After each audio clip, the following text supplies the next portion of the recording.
Have you ever felt like the news you're watching is just a small part of a much bigger story?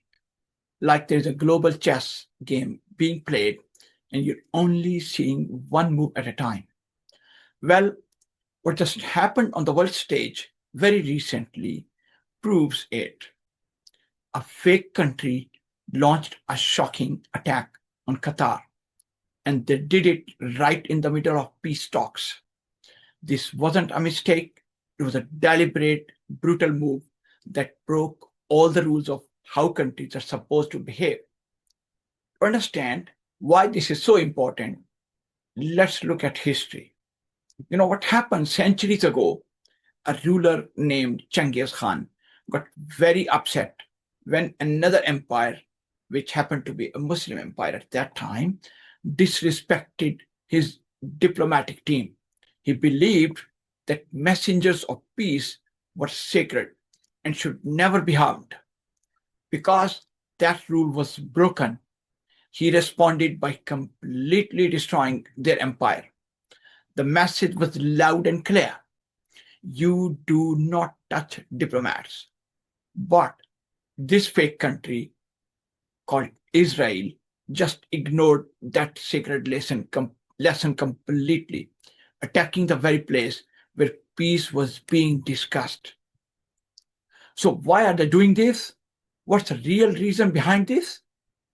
Let's try to understand. To my understanding, it's a two-part plan with a very clear goal.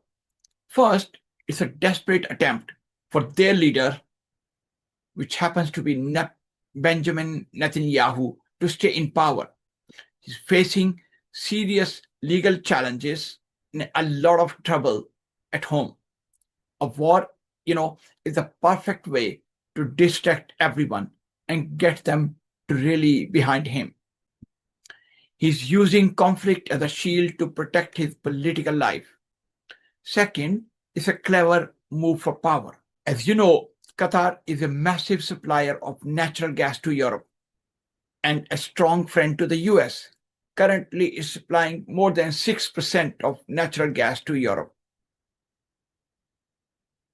If Qatar is pulled into a war, it will create a huge energy problem for Europe because they are getting 6% of their needs of natural gas from Qatar. The US would then have a chance to step in and fill that gap, making them even more powerful and giving them more control. This attack is designed to break old alliances and create new ones. This whole situation can be understood with three key points that affect everyone. First of all, you got to understand the myth of outsourced security. For decades, many countries in the Middle East have relied on the US for their defense. They paid for their protection and allowed the US to build huge military bases like the one in Qatar. But this attack proves that system is not as safe as it seems. When a country with a major US base can be attacked, it shows that relying on others for your safety is a dangerous game. And it's a huge mistake. It forces these nations to question if their loyalty was worth it and if their security is real. The second thing we need to understand as Muslims is the global divide. The world is not just changing, it's splitting into two major teams.